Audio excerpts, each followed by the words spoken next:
Nos points d'eau douce sont une source de vie pour beaucoup d'espèces animales comme végétales. Et c'est pour cette raison que nous sommes partis espionner une mare. Et on a trouvé de drôles d'individus, qui semblaient eux aussi sous couverture. Il s'agit d'amphibiens, grenouilles ou crapauds. Et on a de la chance, en ce moment, c'est la saison de reproduction pour eux. Alors ils sortent de leur cachette. On peut même observer ces crapauds se monter les uns sur les autres. Pas très pudique. Mais pourquoi se montent-ils dessus comme ça?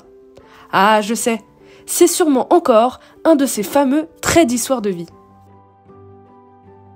Un trait d'histoire de vie fait référence à une caractéristique ou un comportement spécifique qui confère un avantage sélectif à l'espèce qui les possède. Cet avantage sélectif augmente ainsi ses chances de survivre et de se reproduire avec succès dans un environnement et à un moment donné. De la longévité au nombre de descendants, en passant par le mode de croissance, la fréquence de reproduction, le soin aux jeunes et l'âge de la maturité sexuelle, ces traits sont souvent le résultat de l'évolution et montrent l'adaptation ou la spécialisation des espèces à leur environnement. Identifier et comprendre ces traits permet de déchiffrer les mécanismes ingénieux sélectionnés au cours de l'évolution qui permettent à ces organismes de se reproduire et donc de survivre. À chaque fois que nous rencontrerons un de ces traits d'histoire de vie au cours de la vidéo, cette notification apparaîtra.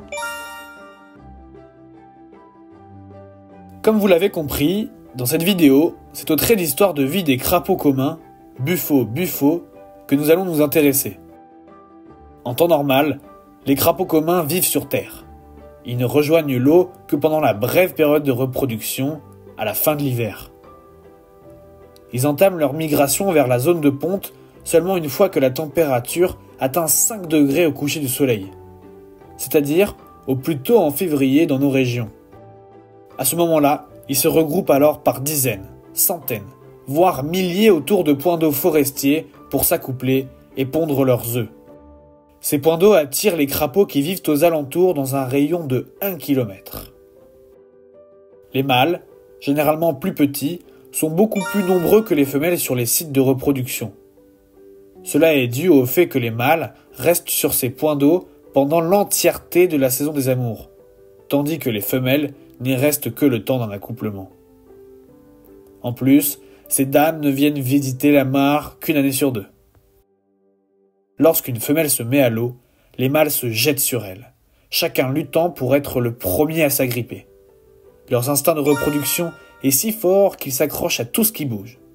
Tout y passe, grenouilles, poissons et même d'autres crapauds mâles. Dans certains cas, ils ne lâchent prise que plusieurs jours plus tard. Comme vous êtes en train de le comprendre, la reproduction n'est pas de tout repos chez les crapauds. Pour obtenir le droit de s'accoupler, il va falloir se battre.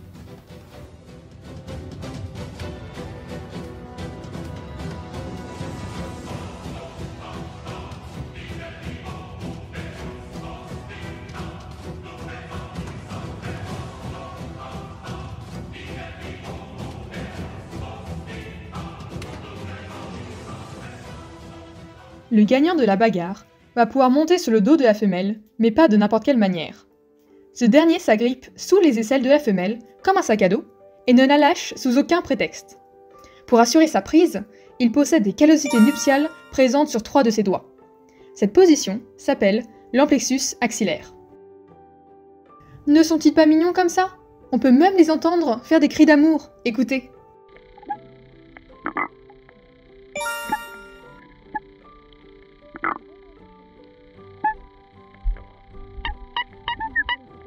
Lorsque la femelle manifeste les premiers symptômes de ponte, les intrus qui rôdaient encore autour abandonnent finalement la lutte. La femelle commence alors à évacuer ses premiers ovocytes. Le mâle l'aide en stimulant l'orifice cloacal de ses orteils et en frappant de petits coups sur ses flancs. Les ovocytes pondus sont fécondés au fur et à mesure par le mâle. Suite à cette fécondation, les ovocytes deviennent de vrais œufs. L'œuf abrite un petit embryon noir dans une enveloppe transparente. On peut voir de longs cordons enroulés dans la végétation aquatique. C'est le mâle qui les y a attachés. Chaque cordon peut mesurer jusqu'à 5 mètres de long et contenir entre 2000 et 3500 œufs. L'existence de ces cordons est déterminante dans le développement ultérieur des œufs. Si la ponte tombe dans la vase ou au fond de la mare, moins d'œufs arriveront à maturité. Au cours de cette vidéo, nous avons pu voir un florilège de traits d'histoire de vie. Les avez-vous tous identifiés? Voilà un petit récapitulatif.